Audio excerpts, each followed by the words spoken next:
উফ, এই জমিদার গিন্নির জন্য কেউ সুখে থাকতে পারবে না। এত অত্যাচার কি সহ্য করা যায়? যা বলেছ, এইভাবে চলতে থাকলে না খেয়ে মরতে হবে আমাদের। কলিম চাচা জমিদার গিন্নির বিরুদ্ধে কথা বলেছিল, দেখেছো তো? তারপর কলিম চাচার আর কোনো খোঁজই নেই। আমার তো মনে হয় কলিম চাচা নিরুদ্দেশের ব্যাপারে জমিদার গিন্নির হাত আছে। সে আর বলতে, কিন্তু তাদেরকে নিয়ে গিয়ে যে কি করে সেটাই তো জানি না। আদৌ তারা বেঁচে আছে না মারা গেছে কে জানে। ব্যাপারটা লক্ষ্য রাখতে হবে। মিহিরপুর গ্রামটা প্রাকৃতিক বৈচিত্র্যে ভরপুর। গ্রামের পাশ দিয়ে সুখী নদী বয়ে গেছে।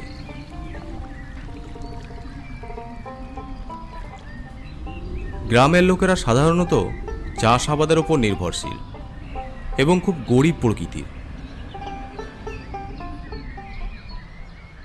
গ্রামের জমিদার ছিল শফিউদ্দিন, খুবই গরিব দরদি মানুষ।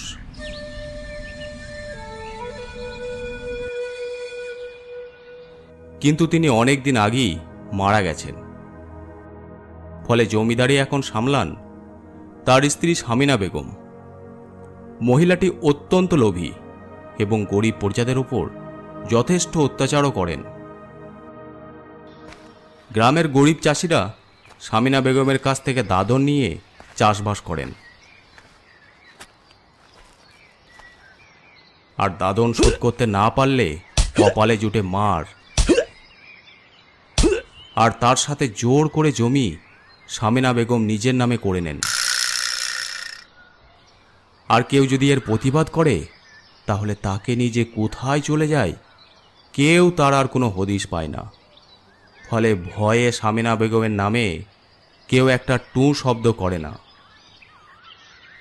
এবারে ফসল খুব একটা ভালো হয় নাই। ফলে করিম চাচার দুশ্চিন্তা শেষ নেই। কি যে হবে, যদি সত্যি সত্যি ফসল না হয় তাহলে দাদন শোধ করব কি করে? ওগো, এমন কথা বলো না। ওই মুখপুরি সামিনা বেগম তাহলে আমাদের ওই জমিটুকুও নিয়ে নেবে। কি করে আমরা খাবো? কি করে বাঁচবো আমরা? এইসব চিন্তাতে আমার ঘুম আসছে না। শেষে মনে হয় ভিক্ষাবৃত্তি করে দিন কাটাতে হবে। তবে আমি অত সহজে জমি ছাড়বো না। না না, তুমি কোনো ঝামেলা করো না। শেষে ও কি করতে কি করে ফেলবে তার ঠিক নেই। শুনেছি ওর বিরুদ্ধে কথা বললে নিরুদ্দেশ্য করে দেয়, কেউ আর কোনো হদিস পায় না। এইভাবে কেটে গেল আরও কয়েকটা দিন। করিম চাচা যেটা ভয় করেছিল সেটাই হলো। এবার তার ফসল একদম ভালো হয়নি।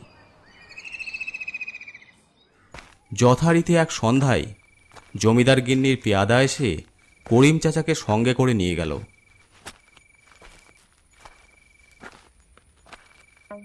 কি ব্যাপার করিম, তোমাকে ডেকে আনতে লোক পাঠাতে হচ্ছে? না না মালকিন, আমি কাল পরশু করেই আসতাম। দাদন নেওয়ার সময় তো আগে আগেই চলে আসতে। তা যাকগে, দাদনের টাকা কত নিয়েছিলে জানো? আগে 10,000 টাকা। বাহ, মনে রেখেছো দেখছি। সেটা এখন সুদে আসলে 20,000 টাকা হয়ে গেছে। তা টাকাটা কবে দিচ্ছ? এবারে আমার একটুও ফসল ভালো হয় নাই, আমার উপর দয়া করুন। ফসল ভালো হয় নাই তো আমার কি? আমার টাকা আমাকে বুঝিয়ে দিয়ে চলে যাও। আমাকে আর একটা বছর সুযোগ দিন, আমি আপনার সব টাকা সুদে আসলে দিয়ে দেব। তেমন তো কথা ছিল না। শুনেছি তোমার তালতলার জমিটাই ফসল ভালো হয়। তা ঠিক আছে, জমিটা আমাকে লিখে দাও। এ কি বলছেন মালকিন? ওটাই আমার একমাত্র সম্বল। ওটা নিয়ে নিলে আমি খাবো কি করে? তুমি কি করে খাবে না খাবে সেসব দেখার দায়িত্ব আমার নয়। যদি ভালোই ভালোই লিখে দাও তো ভালো, না হলে কি করে লিখে নিতে হয় তা আমার ভালো করেই জানা আছে। তোমাকে 2 দিন সময় দিলাম, এর মধ্যে হয় আমাকে টাকাটা দিবে, না হয় তোমার ওই জমিটা লিখে দিবে।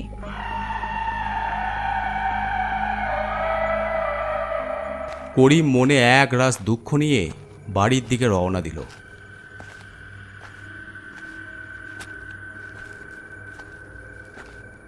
কি হলো চাচা? শুনলাম তোমাকে জমিদার গিন্নি লোকজন ডেকে নিয়ে গিয়েছিল।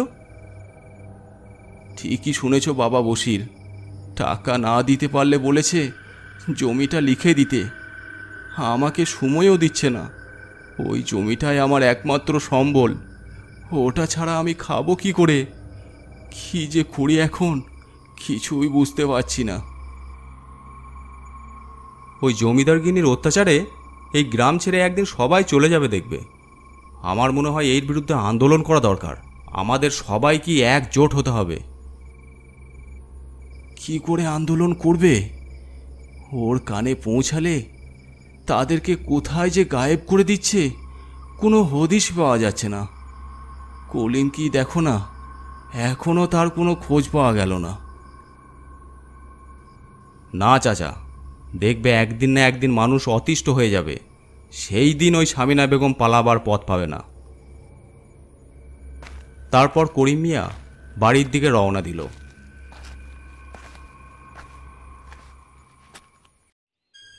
কেটে গেল 2 দিন। জমিদার গিন্নির লোকেরা মাঠে চলল জমি দখল করতে। খবর পেয়ে করিম চাচা ছুটতে ছুটতে মাঠে পৌঁছায়। এই জমি এখন আমাদের জমিদার গিন্নির। তোকে 2 দিন সময় দিয়েছিল, তুই কেন দেখা করিস নাই? হুজুর, আমি টাকা জোগাড় করতে পারি নাই, দয়া করে এমন করবেন না, না হলে আমি না খেতে পেয়ে মারা যাব। তোর যা বলা জমিদার গিন্নিকে বল, আমরা কিছু করতে পারবো না। এই আমাদের পতাকা এখানে পুঁতে দিলাম, আজ থেকে এটা জমিদারের সম্পত্তি। করিম ফ্ল্যাগটা তুলে ছুঁড়ে ফেলে দেয়। না, এটা আমার জমি, আমি কাউকে দেব না। তোর এত বড় সাহস? এ ধর একে, চল নিয়ে চল জমিদার গিন্নির কাছে। দুজনকে টানতে টানতে জমিদার গিন্নির কাছে নিয়ে গেল। কিরে করিম, তোর এত বড় সাহস? ওই জমি এখন আমার, ভালোই ভালোই এই কাগজের সই করে দে। না, আমি সই করব না। যদি সই করতে না পারিস তাহলে এর পরিণাম কি হবে সেটা শুনলে তুই আরো ভয় পাবি। জানিস তো আমার বিরুদ্ধে যারা কথা বলে আর যারা আমার কথা শুনে না তাদেরকে আমি কি করি? খুব ভালো করেই জানি, আপনি তাদেরকে মেরে ফেলেন। মৃত্যুর থেকে আরো ভয়ঙ্কর শাস্তি আমি দিয়ে থাকি। তোর মতো কত লোক সেই শাস্তি ভোগ করেছে এখনো। যদি এখানে সই না করিস তাহলে তো পরিণাম তাই হবে। এখন বলছি সই করবি কিনা বল। না, আমি কিছুতেই সই করব না। এই জমিটাই আমার একমাত্র সম্বল, ওটা ছাড়া আমি এমনিতেই মারা যাব। এই কে আছিস? নিয়ে যা একে। একে এখন থেকে বন্দি করে রাখাই না ঘরে, তবেই ও আমার কথা না শোনার ফল টের পাবে।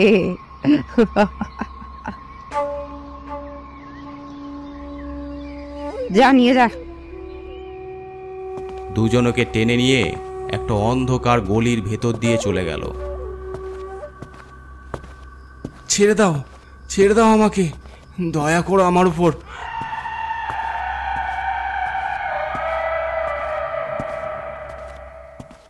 কি হলো, মানুষটা এখনো বাড়ি ফিরলো না কেন? তাহলে কি জমিদার গিন্নি ওকে? না না না, এ হতে পারে না। তখনই বশির ওদের ঘরের সদর দরজায় আসে। চাচি, করিম চাচা বাড়ি ফিরেছে? না বাবা, এখনো বাড়ি ফিরে নাই। আমার খুব ভয় করছে। ওই জমিদার গিন্নি নিশ্চয় কিছু করেছে। আমার তাই মনে হয়। এইরকম করে চলতে দেওয়া যাবে না, আমাদের রুখে দাঁড়াতে হবে। ততক্ষণে আরও মানুষজন এসে জড়ো হয়েছে। এইভাবে কত মানুষকে যে গায়েব করে দিয়েছে তার হিসেব নেই। আমাদের এর বিরুদ্ধে রুখে দাঁড়াতেই হবে। হ্যাঁ হ্যাঁ, ঠিক বলেছ। এবার সময় হয়েছে রুখে দাঁড়ানোর। অনেক সহ্য করেছি, আর নয়।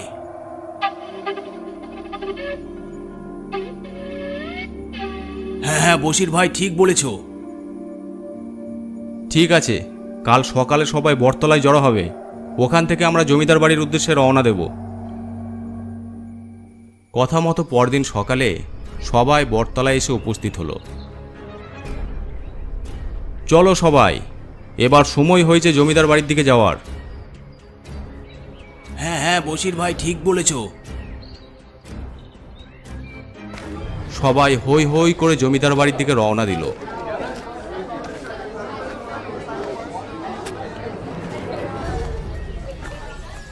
বাড়ির সামনে পৌঁছাতেই জমিদার গিন্নি বাইরে বেরিয়ে আসে। কি হয়েছে? তোমরা এত ভিড় করেছো কেন?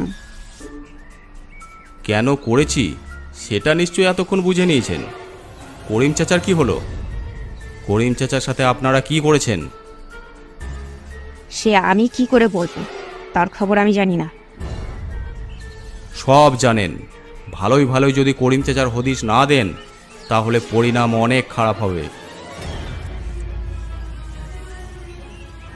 হ্যাঁ হ্যাঁ, অনেক ভয়ানক পরিণাম হবে। আমরা অনেক সহ্য করেছি, আর নয়। হয় মরবো, না হলে মারবো। বাহ বসির, লোকগুলোর মাথায় তো ভালোই বদবুদ্ধি ঠেলেছ। তাহলে এসবের নাটের গুরু তুমি। তবে জেনে রাখো, আমার নামও সামিনা। আমিও কারো অহংকার সহ্য করে চলি না। এ গ্রাম আমার, আর তোরা হচ্ছিস আমার প্রজা। মাথায় ঢুকিয়ে রাখ ব্যাপারটা। এই গ্রাম আমাদের, আমাদের সবার, তোমার একার নয়। আমরা 2 দিন সময় দিলাম। এর মধ্যে যদি করিম চাচাকে বের না করো তাহলে পরিণাম আরও ভয়ঙ্কর হবে। আরে যা যা, দেখে নেব আমিও। সেদিন রাতে গ্রামের মানুষদের সাথে একটা মিটিংয়ের পর বশির যখন বাড়ি ফিরছিল তখনই 2-3 জন লোক তাকে জোর করে তুলে নিয়ে যায়। ছেড়ে দে আমাকে, ছেড়ে দে আমাকে, ছেড়ে দে। কে তোরা? ছেড়ে দে বলছি, ছেড়ে দে আমাকে।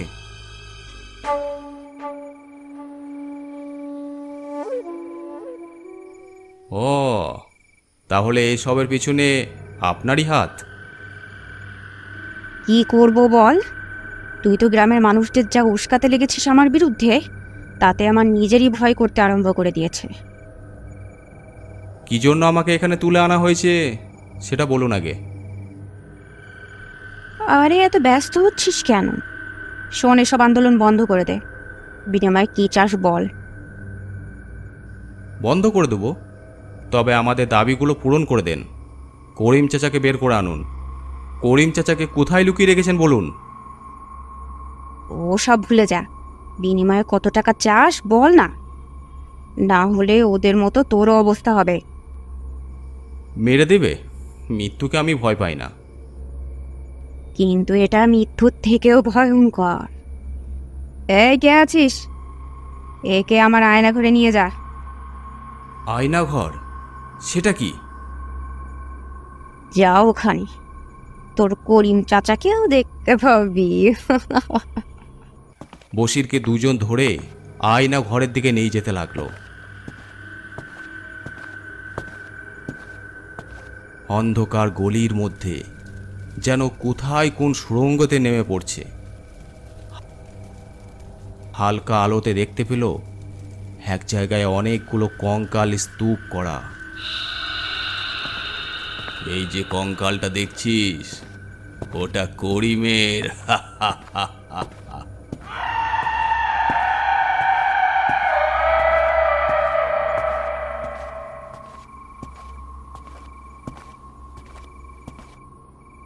ছোট ছোট ঘর, অনেকে বন্দি হয়ে আছে।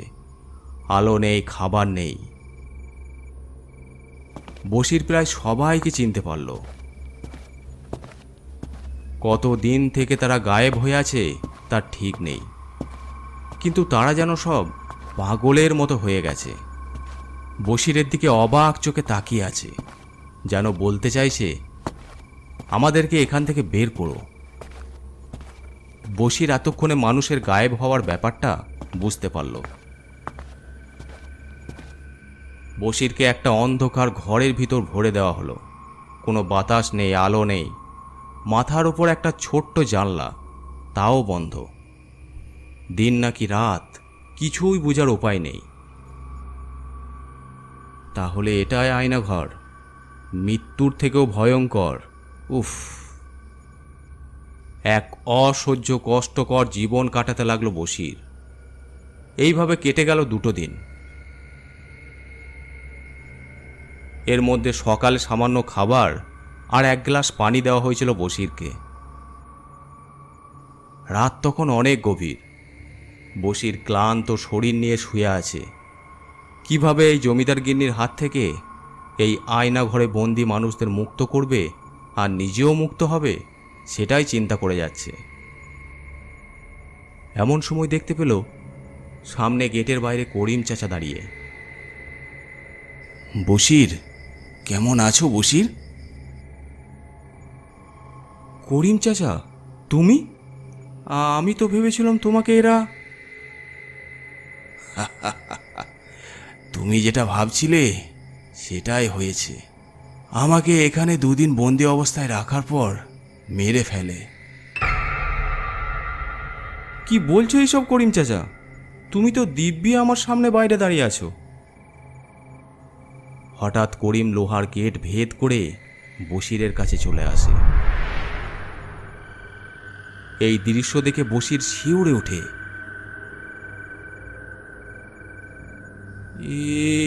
এ কি দেখছি আমি? তুমি ভয় পেও না বসির, তোমাকে সাহায্য করার জন্যই এখানে এসেছি। একমাত্র তুমিই পারবে জমিদার গিন্নির এই রকম নিষ্ঠুর অত্যাচার বন্ধ করতে। শোনো, এখানে যাদেরকে বন্দি করে রেখে দিয়েছে তারা চাইলেও আর বাইরে বেরোতে পারবে না। সবাই প্রায় হতাশ হয়ে গেছে, বেঁচে থেকেও তারা মৃত প্রায়। আমাদের গ্রামের, এমনকি আশেপাশের গ্রামের কত মানুষকে এরা বন্দি করে রেখে দিয়েছে। তার মধ্যে কতজনকে যে মেরে ফেলেছে তার কোনো হিসেব নেই। একটা ঘরে তো শুধু কঙ্কালই ভরা। তোমাকে এই সব বন্দি মানুষকে মুক্ত করতে হবে। তার সাথে সাথে এই জমিদার গিন্নি স্বামীনাকে উচিত শিক্ষা দিতে হবে। কিন্তু করিম চাচা, এই বন্দি অবস্থায় আমার কিছু করার ক্ষমতাই নেই। তোমাকে এখান থেকে বাইরে বেরোনোর ব্যবস্থা আমি করে দেব। আর একটা কথা, এখানে যাদের মৃত্যু হয় তাদের দাফন পর্যন্ত করা হয় না। তোমাকে সেই সব কঙ্কালের যথাযথ দাফন করতে হবে, তার সাথে আমার কঙ্কালটারও। হ্যাঁ করিম চাচা, আমি সব করব। গ্রামের মানুষরা এমনিতেই জমিদার গিন্নির ওপর ক্ষেপে আছে। ঠিক আছে, এই সময়টা এইদিকে আর কেউ আসে না। পিছনে জানলাটার খাঁচা আমি খুলে দিচ্ছি, তুমি ওদিকে বেরিয়ে পড়ো। একটা সুড়ঙ্গ পাবে, এটা একদম নদীর ধার পর্যন্ত চলে গেছে। ওইদিকে তুমি বেরিয়ে গ্রামে পৌঁছাতে পারবে।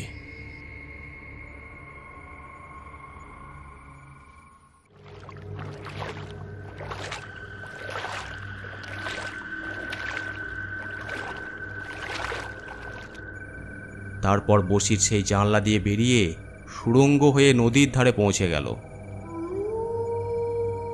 তারপর ছুটতে ছুটতে গ্রামে পৌঁছায়। সেই রাতেই সবাইকে জড়ো করে সমস্ত ঘটনা খুলে বলল। আয়নাঘর? আমরা কাল রাতেই গোটা গ্রামের লোক একসাথে জড়ো হয়ে জমিদার বাড়ি দখল করব। জমিদার গিন্নির অনেক বার বেড়েছে। তুমি না বললে তো আমরা জানতেই পারতাম না এইভাবে আয়না ঘরে নিরীহ মানুষদের বন্দি করে রেখেছে। হ্যাঁ চাচা, আমি নিজের চোখে সব দেখেছি। আজ রাতেই গ্রামের সবাইকে বলে দাও। কাল যদি ওরা জানতে পারে তাহলে আমাদের উদ্দেশ্য সফল হবে না। সে রাতেই গ্রামের সকলকে জানিয়ে দেওয়া হলো। সবাই এক কথায় রাজি, যে করেই হোক জমিদার বাড়ি দখল করতেই হবে। সেই মতো দিনের বেলা সবাই লাঠি সোটা জোগাড় করে নিল। তারপর ঠিক সন্ধে হলে গ্রামের সব লোক একত্রিত হয়ে জমিদার বাড়ির দিকে যেতে শুরু করলো। চলো সবাই, আজ মরবো না হয় মারবো। চলো সবাই, চলো। মালকিন, গ্রামের প্রায় 400-500 লোক জমিদার বাড়ির দিকে লাঠি সোটা নিয়ে এগিয়ে আসছে, আর তাদেরকে নেতৃত্ব দিচ্ছে বশির। বসির? কিন্তু বসির তো আয়না ঘরে বন্দি, ও কি করে বেরোলো? মালকিন, লোক মুখে শুনলাম করিমের আত্মা নাকি বশিরকে বাইরে বেরোতে সাহায্য করেছে। এখানে থাকা এখন আপনার পক্ষে নিরাপদ নয়। আপনি তাড়াতাড়ি তৈরি হয়ে নেন, এখান থেকে আপনার নিরাপদ জায়গায় চলে যাওয়াই ভালো। ঠিক আছে, আমার ঘোড়ার গাড়ি রেডি কর। আর তোরা কিন্তু ওদেরকে সহজে ছাড়বি না। আয়নাঘরের কথা যদি ওরা জানতে পারে তাহলে আমি আর কখনো এই গ্রামে আসতে পারবো না। তোদের শরীরের শেষ রক্তবিন্দু পর্যন্ত লড়ে যাবি। তারপর জমিদার গিন্নি ঘোড়ার গাড়ি করে পিছনে রাস্তা দিয়ে পালিয়ে গেল এক অজানা আশ্রয়ের উদ্দেশ্যে।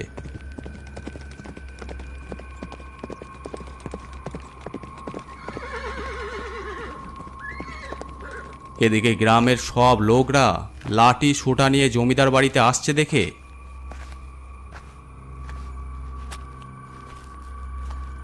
জমিদার বাড়ির সমস্ত চাকর বাকর কর্মচারী যে যেদিকে পারল নিজেদের প্রাণ বাঁচাতে ছুটে পালিয়ে গেল। আর গ্রামবাসীরা খুব সহজেই জমিদার বাড়ি দখল করে নিল। তারপর আয়না ঘরে বন্দি সমস্ত লোকদের মুক্ত করে দেওয়া হলো। এদিকে জঙ্গলের ভেতর দিয়ে তখন জমিদার গিন্নি সামিনা বেগম ঘোড়ার গাড়ি করে এগিয়ে চলেছে।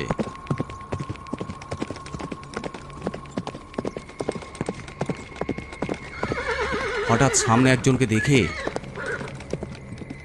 ঘোড়ার গাড়ি থমকে দাঁড়িয়ে গেল। কি ব্যাপার, ঘোড়াটা হঠাৎ দাঁড়িয়ে গেল কেন? তখনই সামনে তাকিয়ে দেখল একজন লোক দাঁড়িয়ে আছে। জমিদার গিন্নি তার বন্দুকটা বাগিয়ে ধরল। কে দাঁড়িয়ে আছে সামনে? পরিচয় দে, না হলে তোকে শেষ করে দেব।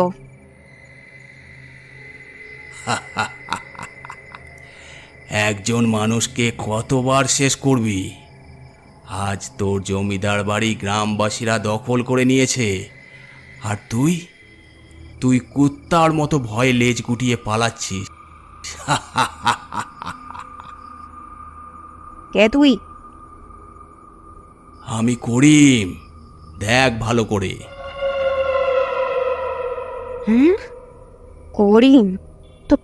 তোকে তো আমি নিজে হাতে খুন করেছি। তুই কি করে এলি আবার? না না, তুই করিম নস, অন্য কেউ। এই বলে সামিনা বেগম গাড়ি থেকে নিচে নেমে এলো, বন্দুক ফায়ার করলো, কিন্তু গুলিটা তাকে ভেদ করে চলে গেল। জমিদার গিন্নি নিজের চোখে বিশ্বাস করতে পারল না এই দৃশ্য। এবার তার একটু ভয় হতে লাগলো। করিম, করিম, করিম, আমাকে ছেড়ে দে। যা হওয়ার তা তো হয়েই গেছে। আমাকে ছেড়ে দে, আমি আর কখনো ওই গ্রামে যাব না। ছেড়ে দে।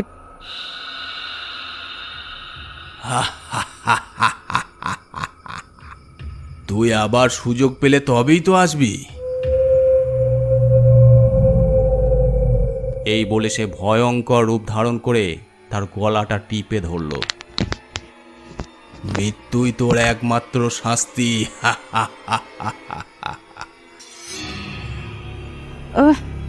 আমাকে ছেড়ে দে,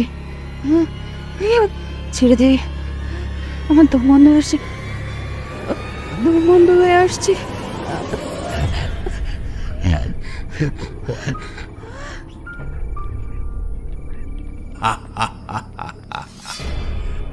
একসময় জমিদার গিন্নির নিথর দেহটা মাটিতে লুটিয়ে পড়ল। আজ থেকে গ্রাম মুক্ত, আমিও শান্তিতে যেতে পারবো।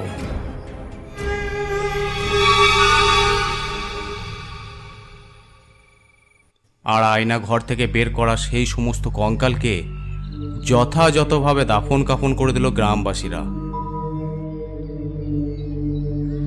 এরপর মিহিরপুর গ্রামে সবাই সুখে শান্তিতে বসবাস করতে লাগলো।